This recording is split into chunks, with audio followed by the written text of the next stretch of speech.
Great. Thank you so much, Perry. And thank you to everybody who is here. You'll probably see some other awesome faces up on the bar there. We're joined not just by Perry, but also by Christine Chen from APIAVote and Molly Kawahata and Ren Siniza from EVP. I'm not going to introduce Molly and Christine yet, but you see what wonderful people we have here for you. I'm going to introduce them in about 10, 15 minutes after I present some data, and then we'll get into our discussion and Q&A session. But for now, let's present some data here. So here we go. As Perry mentioned, I am Nathaniel Stinnett, and I'm the founder and executive director of the Environmental Voter Project.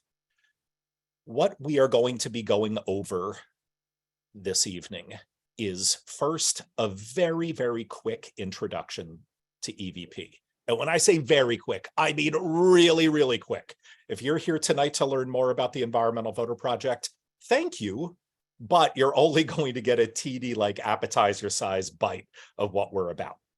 What we're going to spend most of our time on is numbers 2, 3, and 4. So number 2, I will go through our latest analysis of environmental voters in 19 states, and in particular, some of the really interesting data we found about AAPI environmental voters. Then I'm going to throw a few questions to Molly and Christine to get their expert analysis and thoughts and experience on this. And then Perry will collect any of your questions in the Q&A and toss them our way. And then we will hopefully let you out right on time, 9 p.m. Eastern, 6 p.m. Pacific. So without further ado, let's jump right into it. In a nutshell, the Environmental Voter Project is a nonpartisan nonprofit that is just laser focused on 2 things, and that is finding environmentalists who don't vote and then turning them into better voters. That's it. That's what we do. We find environmentalists who don't vote, and then we turn them into better voters. What that also means, though, is that we don't do a lot of the stuff that maybe you typically imagine environmental groups do. For instance, we don't endorse candidates. We don't lobby for particular policies. We don't even try to convince people to care more about climate or the environment.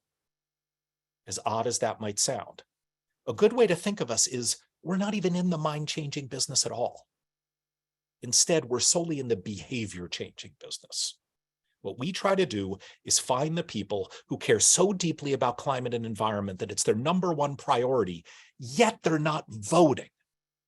And so what they need is not to have their minds changed or opinions changed, but simply to have their behavior changed.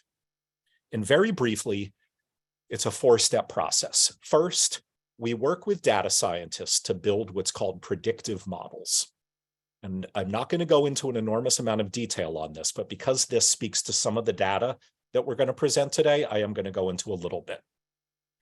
What this process is we will poll tens of thousands of people, and I really mean that many, tens of thousands of people, isolate the ones who list climate or other environmental issues as their top priority, and then work with data scientists to figure out, okay, what do we know about these people? And how can we find other people that fit various profiles of folks who just finished telling us that climate and the environment is their #1 priority? And it's a long iterative process, but what this then allows us to do is literally assign a score to every single individual in a voter file, telling us how likely they are to not just care about climate or the environment, but literally listed as their #1 priority over all other issues.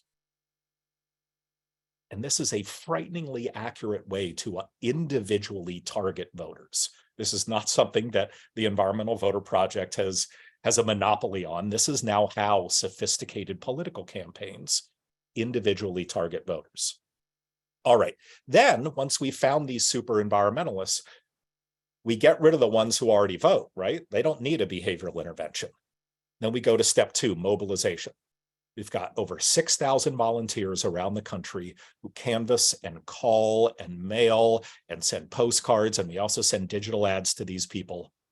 with behavioral science informed messaging focused on just one thing, and that is getting them to vote. Step 3. You don't need to be a behavioral scientist to understand that if you are trying to change someone's long-term habits and not just get them to vote once, well, you need to talk to them more than like once every 2 or 4 years when there's a big federal election going on.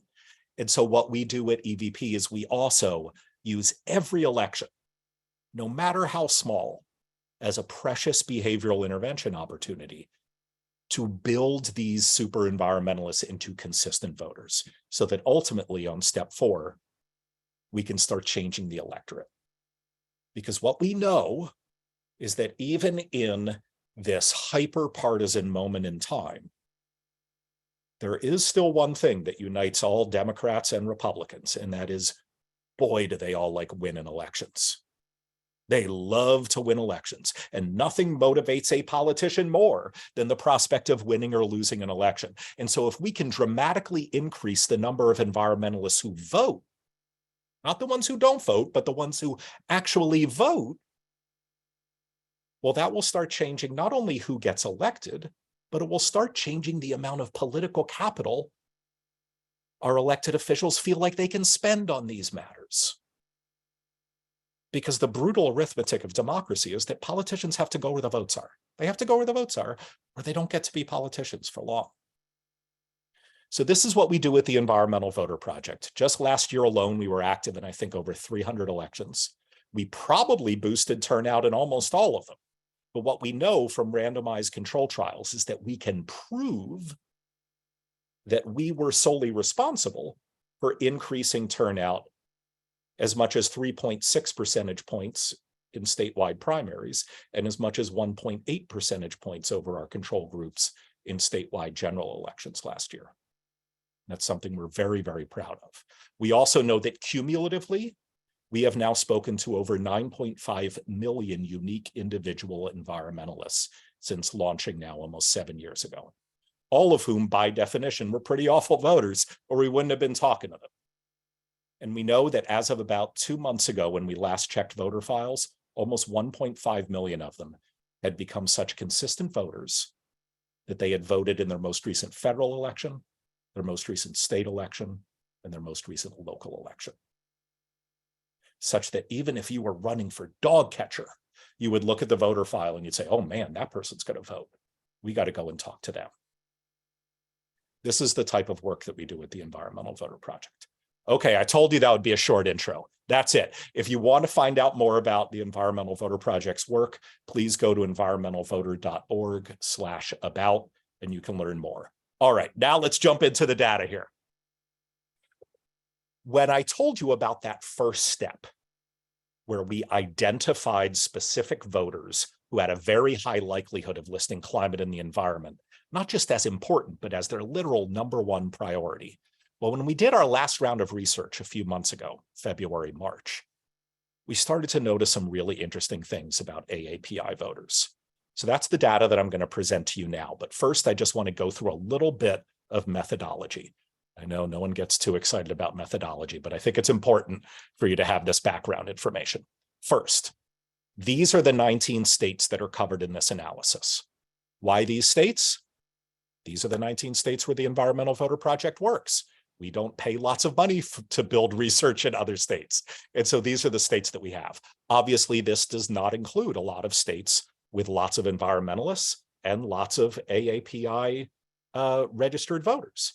But this is a pretty good cross-section, not just of purple, but also blue and red states. When I say the word environmentalist, obviously there are a million ways to define that. What I mean is, in this particular context, people who are registered to vote, who have a greater than 75% likelihood of literally listing these issues as their #1 priority over all others. So do we know for sure that they're all super environmentalists? No, of course we haven't spoken to every single American in these 19 states. But these are people who these predictive models show have a very, very high likelihood of literally listing climate change or clean air, clean water, and the environment as their #1 priority. 2, when I present the data here, you're going to see a lot of nomenclature that looks kind of weird and old-fashioned. And that's because that's the nomenclature that's used in voter files. We wanted to err towards precision rather than changing the nomenclature that's presented in voter files. Because, for instance, Hispanic and Latinx aren't perfectly analogous. African American and Black aren't perfectly analogous always. And so you'll see that in the slides that I present, you'll see this nomenclature that looks a little weird, like when was the last time you saw the word Caucasian? Well, that's what's in the voter file. Finally, the third, just sort of introductory little caveat I just want to say, is in voter files, AAPI voters are under the rubric Asian. And we have a very, very high degree of confidence that Asian is synonymous with AAPI in voter files. It is highly likely in most states that we could say Asian American, Native, Hawaiian, and Pacific Islander and have that be with synonymous with Asian. But we're not totally confident, or as confident as we would like to be with that. So that's why when speaking about this data, you're going to hear me use AAPI rather than AANHPI, because we actually are not sure in all states that what is listed as Asian in the voter file always equals AANHPI. All right, let's jump into it. Enough caveats, right? In these 19 states, you will see that we found almost a quarter of Asian voters, so AAPI voters, almost a quarter of them were likely to list climate or other environmental issues as their top priority. Not only is that on its own a huge number, but you'll see when compared to other racial and ethnic groups, it blows them out of the water. It blows them out of the water. This is a significant finding. Now, again, I want to be clear. Predictive models are not the same as polls. We are not trying to accurately measure a particular population, which is what polls are very good at doing. Predictive models are individual targeting tools. That being said, in the aggregate, when you put them all together and you see numbers like this, it really jumps out at you. And there's clearly some there. Not only because of numbers as stark as this, but also because when we look at trends over time, we have seen the number of AAPI voters who list climate and other environmental issues as their top priority consistently growing in a way that, say, we don't necessarily see with white voters or Hispanic voters. So, for instance, and this graph that you're looking at here doesn't cover those full 19 states, it only covers 12. EVP has been in 12 states since 2019. And so we wanted to show a trend over multiple years. And because of that, we couldn't use all 19 states because there are 7 of them we've just gone into recently. But you'll see in this 4-year trend line, AAPI voters, just the percentage of environmentalists keep on going up. Same thing with African American voters. Now, to be clear, 3 data points over 4 years is literally like the bare minimum you could ask for to show a trend. And I do want to be very, very open and honest with that. On the other hand, we didn't want to say nothing about this. We didn't want to just, amongst EVP staff, say, oh, wow, this is interesting, and not tell anybody. We think there is some there. We think that not only is the percentage of AAPI registered voters who care deeply about the environment really overshadowing what we see in all of the other racial and ethnic groups, but there's some pretty consistent growth there. Finally, I won't expect you to scrunch your eyes down here, but we did publish a report, and we'll put the link in the chat. But what you can see, and we broke this down to over all 19 states that we covered, is that, again, this is consistent across all 19 of those states. you can see in every single one of the states, or at least the 9 that I put up on this slide, AAPI voters have the highest percentage of environment first voters. Now, in some of these states, we didn't include a racial group if that group didn't have at least 1% of registered voters. And you'll see in a place like New Mexico, Native American voters end up blowing past that 1% line and going in there. And there's a huge percentage of Native American voters who care deeply about climate and the environment. But I just wanted to show you this is not only a huge raw number, and it is not only increasing over time, but it's consistent across states. Whether you're in a deep red conservative plain state like Kansas, or whether you are in Maine or Texas or anywhere. Louisiana is the only one here where Black voters have a higher percentage of super environmentalists than AAPI voters. And check out Pennsylvania. I mean, maybe the biggest of swing states. Look at that. I mean, the next closest ethnic group as far as percentage of environment first voters is white voters, and they're at half the rate of AAPI voters. Really interesting, important data. All right, I want to get to our group discussion, but very quickly, before doing that, we're going to drill down into who these AAPI environmental voters are. First, they are not only young, but they are disproportionately young. By which I mean, look at this light green set of lines. Those are non-AAPI environmental voters. And so, yeah, all environmentalists are young, right? No big deal there. But look, AAPI environmental voters are even younger than other environmentalists. And I want you to look at this 65 and up age group. We've now seen this pretty consistently at the Environmental Voter Project, that it's no longer as simple as saying like, the older you are, the less likely you are to care about the environment. No, actually the problem is like, older Gen X, like people in their 50s, early 60s, they are consistently the least likely to care about the environment. But that doesn't hold true as much, we're finding, among AAPI voters. It's just consistently the younger you are, the more likely you are to care about the environment. We see a significant gender gap in that people identified as women in voter files are much more likely to care deeply about climate and the environment than people identified as men. And that's not dramatically different with AAPI voters. To be clear, voter files don't track gender. I use the term gender gap. They track sex.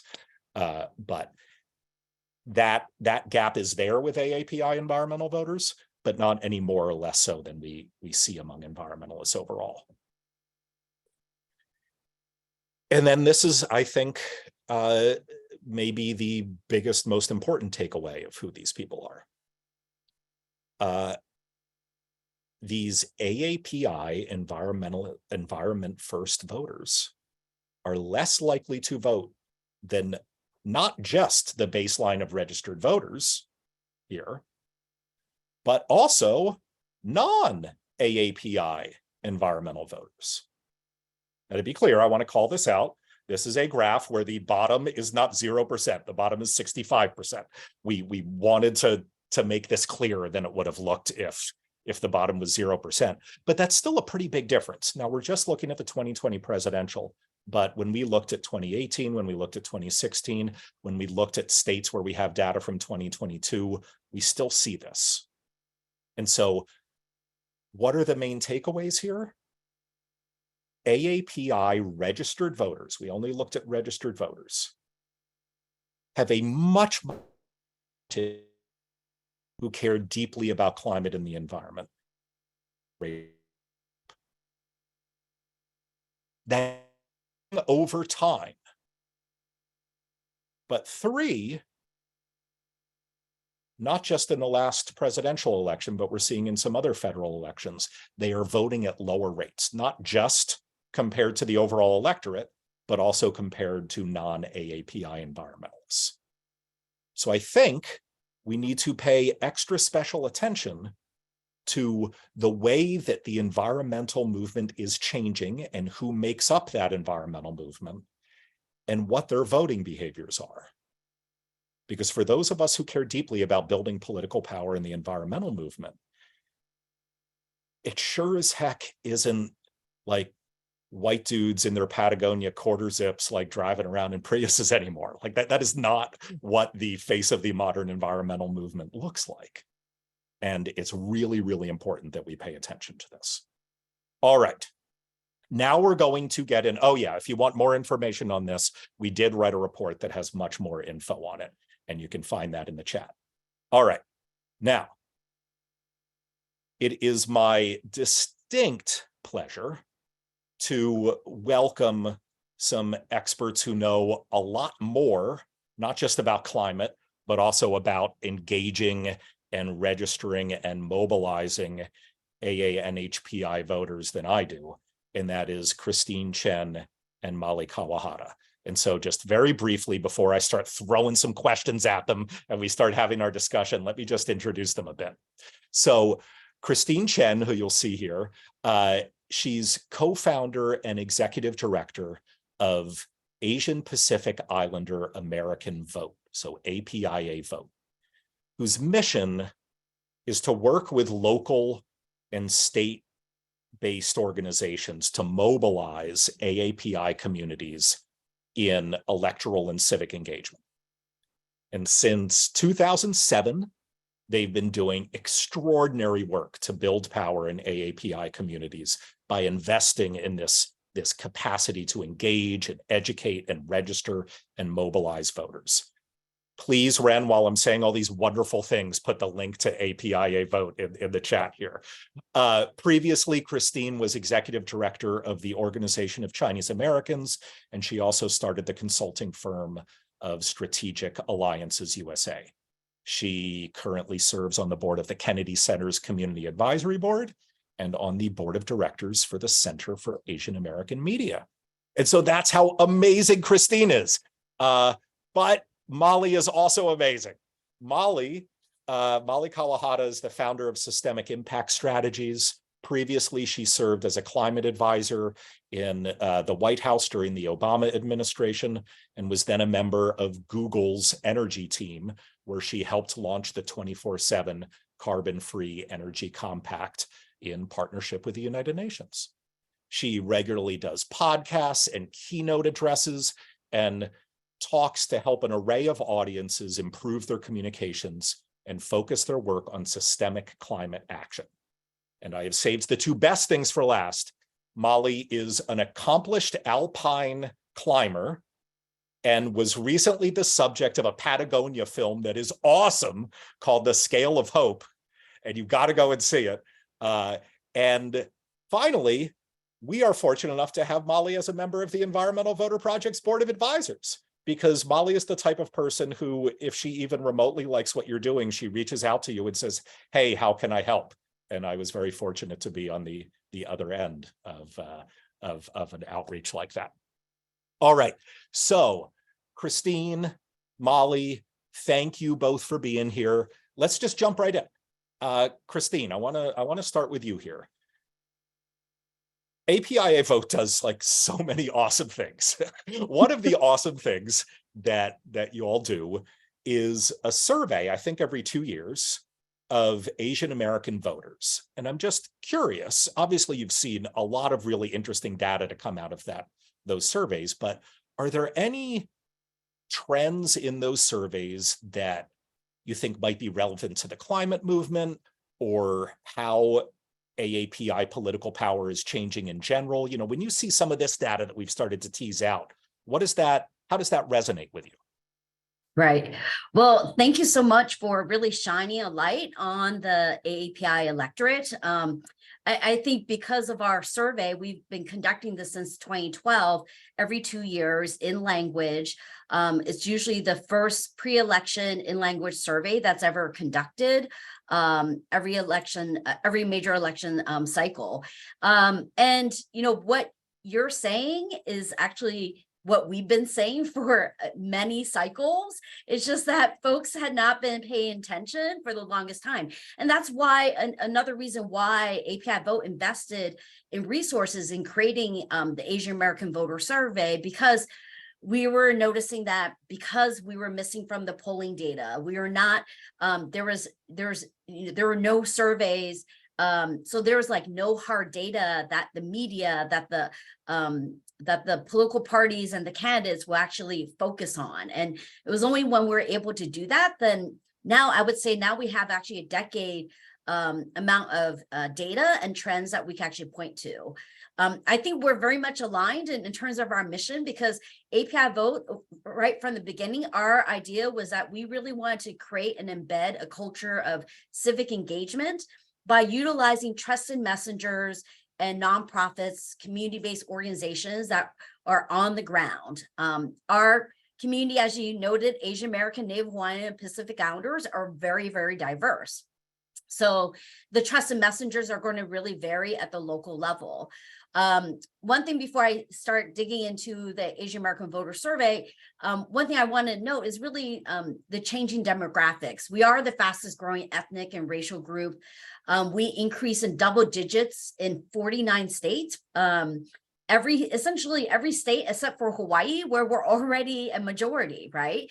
And so when you're looking at during this time period of redistricting and reapportionment, the API electorate was still growing in all these other states, right? And so when you start looking for where can we grasp onto and add onto your win number, you need to look at the API electorate, right? But before 2020, I would used to go say like half of only our family and friends in our community are registered and ready to go vote, right? And so there was a lot of work that needs to be done. A lot of it also has to be focusing on voter registration. Main times, a lot of our groups, when they do conduct voter registration in our community, the response is like, no one's ever asked me to register and engage me, especially in language, right?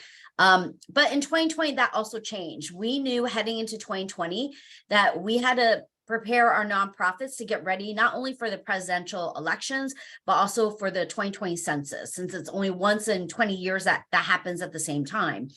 We're glad that we invested in that early beginnings in 2019 with over 50 regional trainings across the country, because when 2020 hit, they were already ready to not only to dive right in for the presidential primaries and the general elections and the census, but the same infrastructure were the ones dealing with the rise of anti-Asian violence that was already happening in 2020, as well as dealing with the pandemic and the response to ensure our community was taken care of.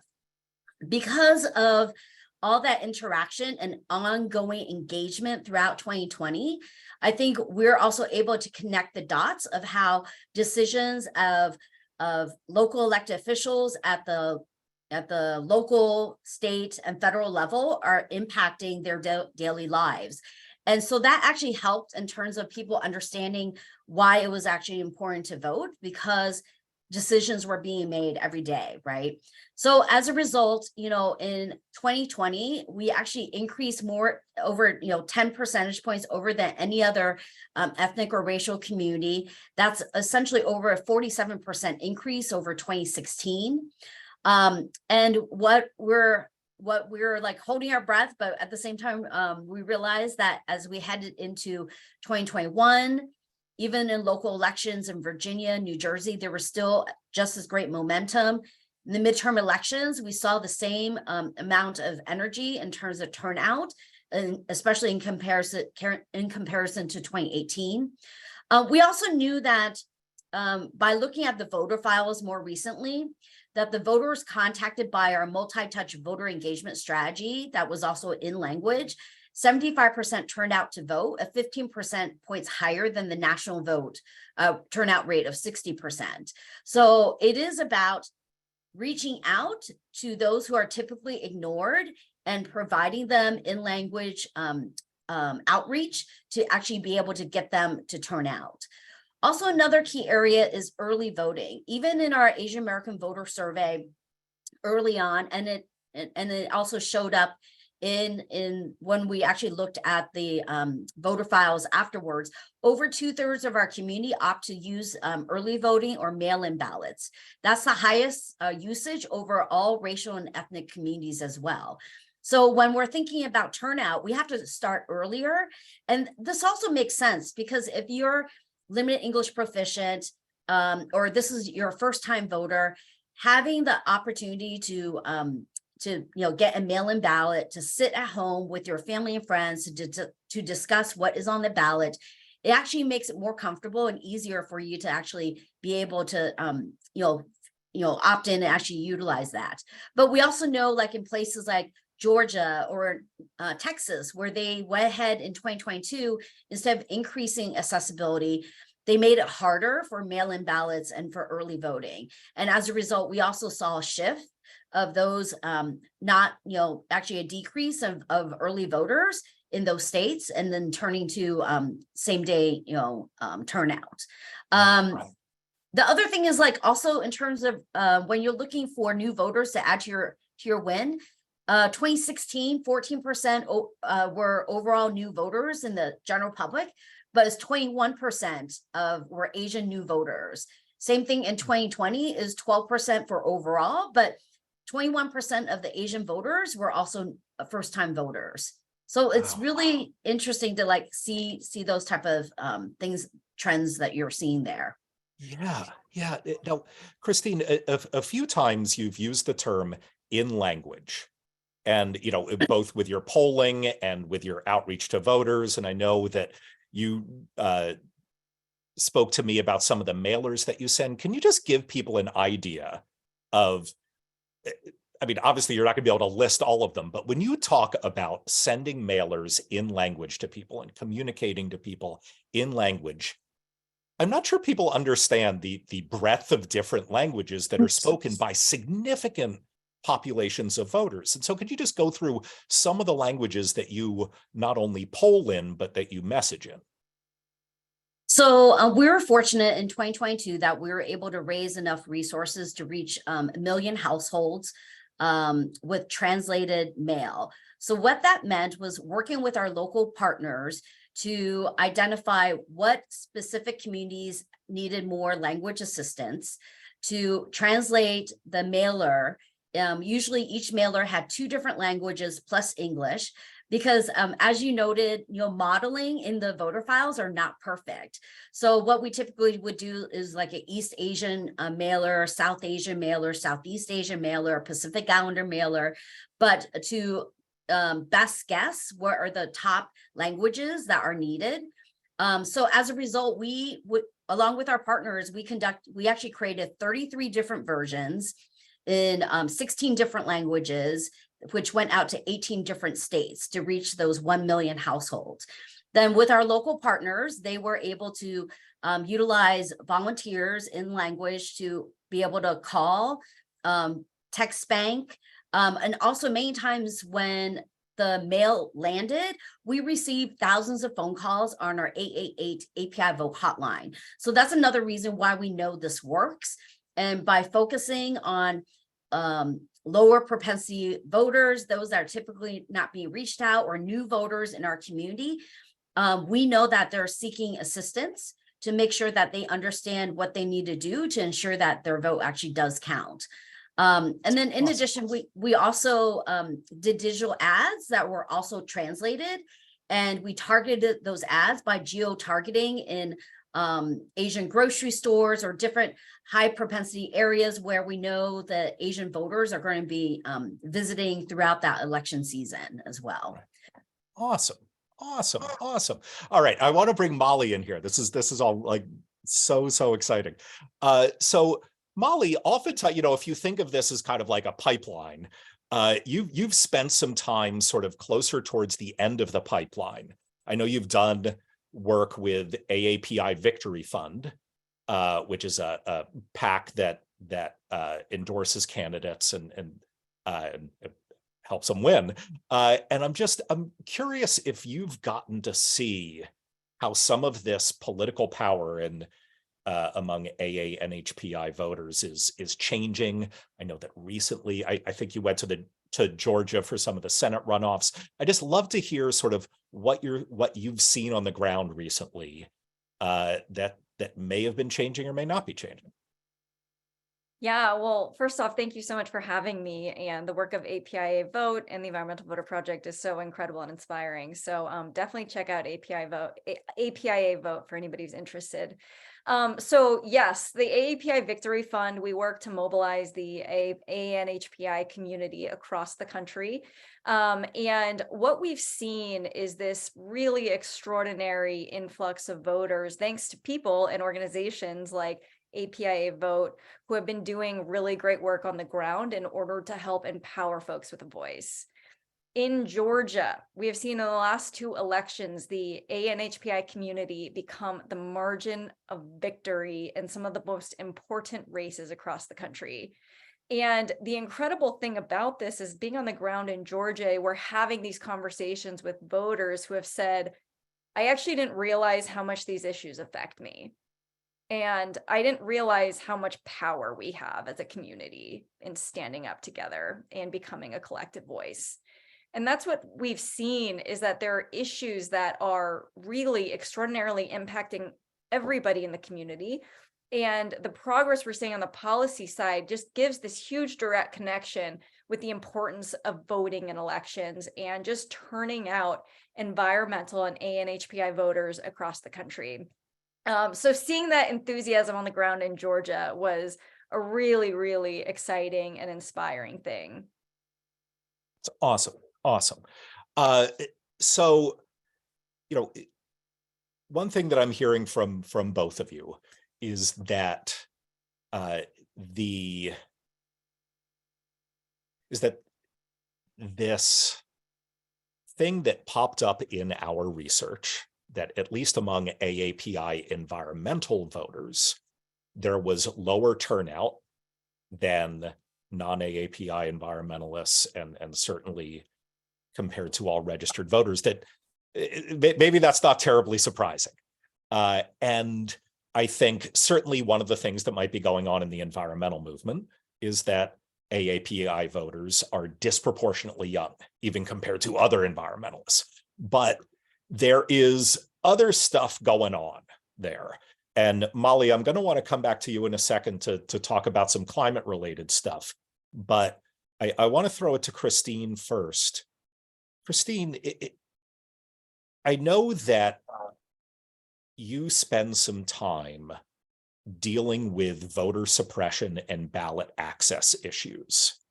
And I was hoping you could speak to what some of the unique challenges are to AANHPI voters when it comes to ballot access issues. And I know that there are a lot of Voting Rights Act accommodations that need to be made that maybe our guests are like kind of sort of aware of, but if you could go into a little bit of detail on that, I think it would be really, really important, because this is something that we're also seeing in other parts of the environmental movement, because the environmental movement is disproportionately people of color, disproportionately young. I mean, chances are if anybody's trying to make it harder for anybody to vote anywhere, it is disproportionately impacting environmentalists. And so I'm curious, what are some of the unique issues you guys see in your work when it comes to ballot access?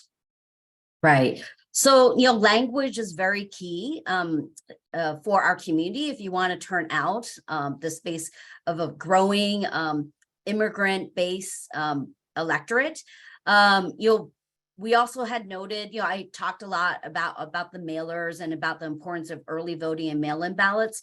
But one of the things that we also saw in another study is that language access, turnout for limited English proficient voters tend to be lower than others who are English proficient. And when you're considering that 2/3 of our community are first generation immigrants, we have to take that in consideration. And so for APIAVote, we work very, very closely, especially with the Latino community, on really educating our base of voters about Section 203 of the Voting Rights Act. So Section 203 requires bilingual voting assistance in certain jurisdictions where they essentially met a threshold number of language minority voters that reside in a particular area. This got started back in 1975. Essentially what they look for is every time there's the census is taken, they go ahead and look at those numbers, and they look for where a community is 5% of the voting age population in a jurisdiction that also belongs to a single language minority community that is limited English proficient. Or you also have more than 10,000 voting age citizens that also reach that criteria. So either or.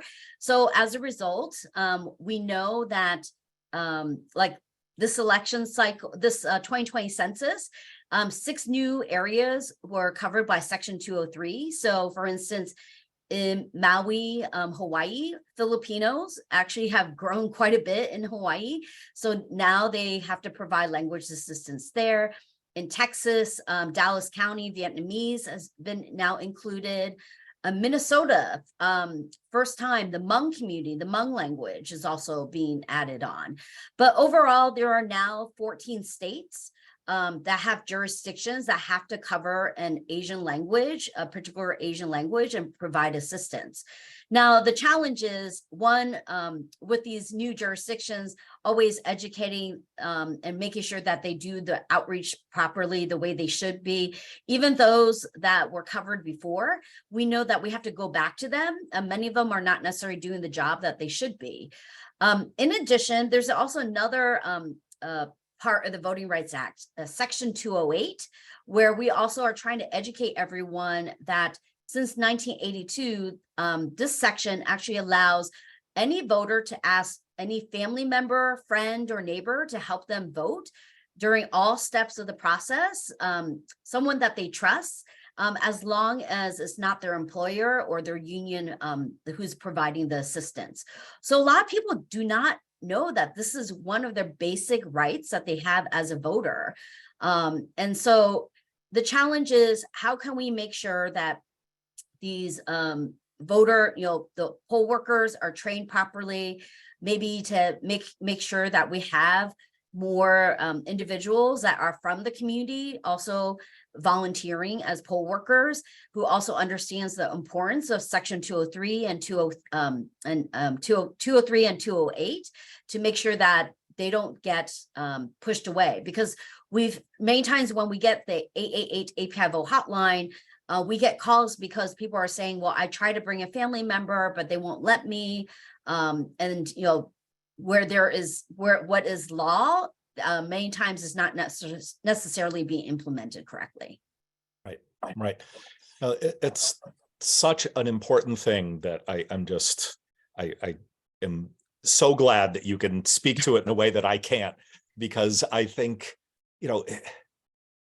it's almost become a trope in modern politics to talk about, like, oh, Hispanic voters are not monolithic, and we need to think about this. And it is, of course, true. But when we talk about this enormous group of voters that we refer to as AANHPI voters, I mean, we're talking about so many different languages, so many different access issues, some of which hit particular, thresholds where there are legal protections, but that doesn't mean that access is being granted to them. And this is a whole basket of stuff that I think people really need to be paying attention to. Right. And so that's why our mailers and the engagement that we do when we're calling or texting is really just making sure that our voter understands their basic rights. Because we know on average, according to our Asian American voter survey, that only 45% of 45% of Asian voters said that they've never been contacted by the Democrats or the Republicans. And it's even worse for communities that have English proficiency rates, like the Chinese, Vietnamese, and Korean, right? And so we know when they are scored lower on the propensity, they're not necessarily getting the mailers from the campaigns. They're not getting those phone calls and door knocks, right? But that's what is needed. It can't just be done by the nonprofits. We actually also need groups like yours, as well as the candidates and the parties also doing their job as well. Right. Awesome. Well, I want to jump a little bit back to Molly and talk about climate and environmental justice issues. But before we do that, I just want to remind folks, we're going to take some questions from attendees. So if you do have questions, throw them in the Q&A, and Perry will toss them our way. But first, I want to get in something with Molly here. Molly, I love when you talk about climate change as a public health issue, not just from a scientific point of view, but about how it is so powerful as a communication tool to talk about climate change as a public health issue. And certainly there's something going on. There's got to be something going on that is making, more than any other racial and ethnic group in the United States, AAPI voters care so deeply about climate and environmental issues. And I'm just curious if in any of your work doing climate policy stuff, or in any of your work since then, if you're aware of any climate or environmental justice issues that particularly impact AA and HPI voters, or if there are other aspects of this that are really just ringing true to you as a climate communicator. Yeah, well, I love that you bring this up because, you know, I used to be a White House climate advisor under the Obama administration. And when I was there, we went on a journey to try and understand what's the most effective way to talk about climate change. And we do think of climate as an environmental issue, right? It often falls under the umbrella of sustainability. People, you know, consider them interchangeable. But climate is so many issues. And so we tested all of the different frames that are out there. So one was the national security frame, right? Climate-related disasters, FEMA response, flood standards. We found that using fear as a tactic when it comes to climate was not super effective in motivating people. As a mainstream narrative, it wasn't really effective. We tested the economic frame. So at a macro level, that's saying that for every decade we don't fight climate change, it'll cost our economy this much more. That also was a little bit too abstract for people to really relate to in their everyday life. When you talk more about their livelihood, they're a little bit higher numbers, but at the macro level, it wasn't a super effective frame. And then we tested the environmental frame, right? Glaciers melting, polar bears in the Arctic, thinking of the planet as this separate entity. We found that shockingly, it wasn't always the most effective frame with people. Because, as we know, a mom working 2 jobs doesn't have the luxury of thinking about things happening thousands and thousands of miles away. And that includes a lot of members of our community, right? A lot of people that are making very real decisions between whether or not they can afford groceries or rent. So thinking about that, making the environment like a privilege issue, along with a movement that has a history of exclusion and racism, means that we need to bring more people into the fold. And what we found that you're getting at by miles, the most effective way to talk about climate change was through the lens of public health, by miles. And what does that really mean? Public health is really the nexus in which climate change becomes climate justice. And people love to throw around the term climate justice, but it really is talking about communities of color who are significantly likelier to have to live near things like fossil fuel power plants, polluting highways, toxic waste sites, refineries. And because of that, they have some of the highest childhood asthma rates in the country, increased hospitalization rates, increased rates of cancer, heart disease, lung disease, miscarriage, impacts to male fertility. The list goes on. And as we know, public health impacts lead to financial impacts, right? Missed school days, missed work days, financial insecurity, even premature death, meaning children who should have their parents today don't, all because of something as preventable as pollution. So when we focus on framing climate in terms of clean air and clean water, we found that everybody starts paying attention. It transcends politics, because wherever you are on the political spectrum, right? Democrat, Republican, conservative, progressive, climate denier, climate activist, there's not a person out there that doesn't care about the health and well-being of their children. And that's one of the things I love about the Environmental Voter Project, as a nonpartisan organization that's just turning out environmental voters at huge rates and making huge impacts in elections across the country. really we can look at this as something that transcends politics. And when we talk about it in terms of public health, that's what it does. Now, the Inflation Reduction Act is the greatest, biggest climate action that's happened in history anywhere in the world. And it happened last year. It's a huge deal. It'll lead to a 40% net cut in emissions in this country. You know, a lot of times we're looking at climate policies, we're trying to cut a percentage here and a percentage there. And even that's significant, a full percentage point. This is a 40% net cut that we're eventually going to get, in part because of this legislation. And that legislation includes specific provisions to bring in projects into communities of color and frontline communities that have been most impacted by climate-related disasters and environmental disasters. This is a really big deal because we talk a lot about communities of color being most impacted by the effects of climate, right? Climate-related disasters. We also need to be talking about the fact that they're most impacted by the sources of the climate crisis, right? Our electricity and transportation systems.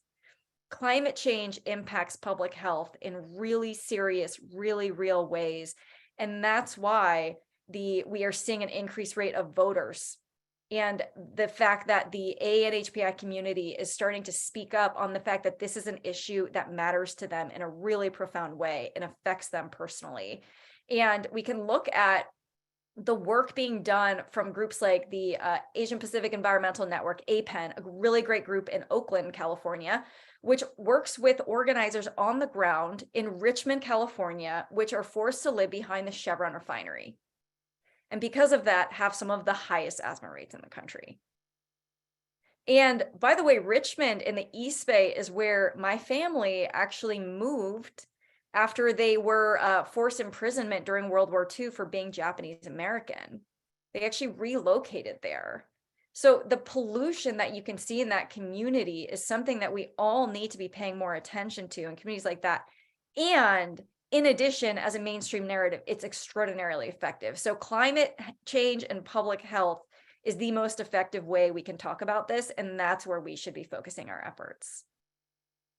You know, with that legislation, I think the challenge that we need to go ahead and put in resources and develop a strategy on how do we relay that message to the AAPI electorate, right? Because, you know, going back to our Asian American voter survey in 2022, 75% of Asian American voters noted that the environment is extremely important or very important. That's like right after, you know, healthcare, jobs and economy and crime. So it's really high up there. But at the same time, when asked who's doing a better job on the environment, Democrats have a slight majority, but still 28% say that there's really no difference. So, you know, there are voters out there, like, especially when you look at the API community where we're growing, Florida, California, Texas, Southwest, they're all being heavily impacted by climate change. The Southeast Asian and the Hmong agricultural workers are in Central Valley, California. You have the Vietnamese fishermen on the Gulf Coast. And I remember post-Katrina, the Vietnamese community was battling and trying to fight back on how they were trying to utilize an area by their community as a dumping ground, right? And then the Marshallese community is moving out away from the Marshall Islands, a U.S. territory, to Arkansas because of the rising sea levels. So our community really, truly understands the impact of the environment. We just need to connect the dots to them in terms of how that's related to voting and building political power. Well, I certainly wouldn't suggest that we have connected all of the dots, but we're doing a really good job this group this evening connecting some of them. Christine and Molly, thank you so much. We have a few minutes to have Perry maybe toss a question or two that was put in the Q&A. Folks, we're going to try to not go too far over, but if you grant us another, say, maybe 3 or 4 minutes. Perry, do you have any questions for Christine or Molly or me or all of us? Yes, we do, and we'll try to get 1 or 2 in here. I'm gonna just state the question and you guys can figure out who is the best person to respond. The first one is, I know that EVP has said before that demographic for demographic, environmental voters are less consistent voters than non-environmentalists of the same demographic. Is this true for AAPI environmental voters as well? that AAPI environmental voters vote less consistently than general AAPI population? Yes.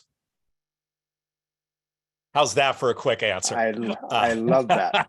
Yes, it is true. All right, let's move on. Here's another question. The study showed that the overwhelming youth of API,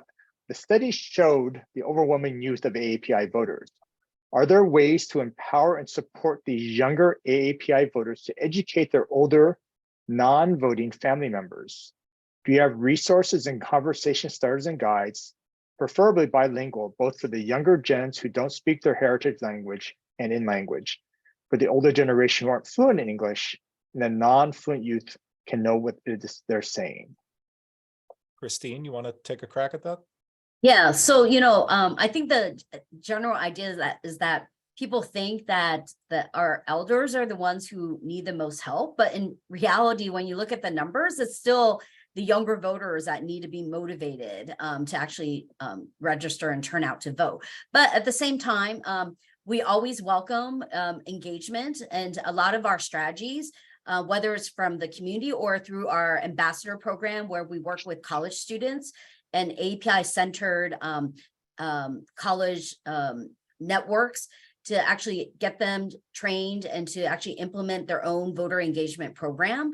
Part of it is right now, the big emphasis about how younger organizers can start conversations with their family and friends about dis and misinformation, because we know this is spreading in language, social media, platforms like WeChat, Kakao, WhatsApp, and it's all done in language. So we really need the younger organizers to be really involved with their family members to start these kind of conversations. And that's why media literacy is actually a high priority in terms of what we're trying to do, and a role for young voters to actually engage that with their family members. I also know that a number of people were asking, like, how can they volunteer? So I also went ahead and placed in the chat for those that are interested. We do have on our website opportunities of how you can get involved with, whether it's the hotline or get plugged in with our dis and misinformation network, or even get connected with our local partners where we have partners in over 29 states, and a lot of them also do overlap with the map that you showed as well. All right, Perry, I think we have time for one more quick question. Okay, we have one here that I think will be quick. Nathaniel, on slide 16, you showed that environmental AAPI voters are younger. Does that correlate with AAPI voters in general? Great question. So I don't know. Christine, do you have any sense on this? Are AAPI voters disproportionately young? I actually was just doing an event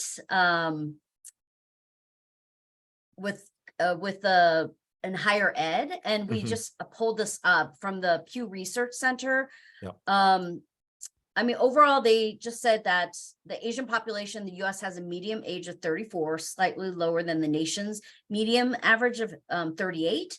But the median age of US born Asians was just 19 compared to 36 among all US born. So it doesn't necessarily answer all your questions, but, wanted to throw out some of that data. And also nearly 6 in 10 US born Asians are also members of Gen Z back in 2019. So that's why a lot of our community-based partners are shifting, where they are also trying to make sure that there's a strategy in terms of engaging with younger voters as well. All right, folks, after promising you that we wouldn't go over, we went over by 3 minutes. I apologize, but I also note that almost nobody has dropped off since we went over. So I know it's worth it. Christine, Molly, gosh, both of you are amazing. I wish we could have made this a 3-hour webinar, at least for me. Thank you both so much for coming and being a part of this. I just want to close by saying, first, please do visit APIAVote's website and get involved in their work. Please also, If you want to have Molly come as a speaker, or if you need advice from her as a consultant, you can get in touch with her at her personal website, mollykawahata.com. And then finally, I'll just say, I think what Molly mentioned is so important, because I hear so many environmentalists wonder why we tactically or strategically are worrying about justice issues or civil rights issues.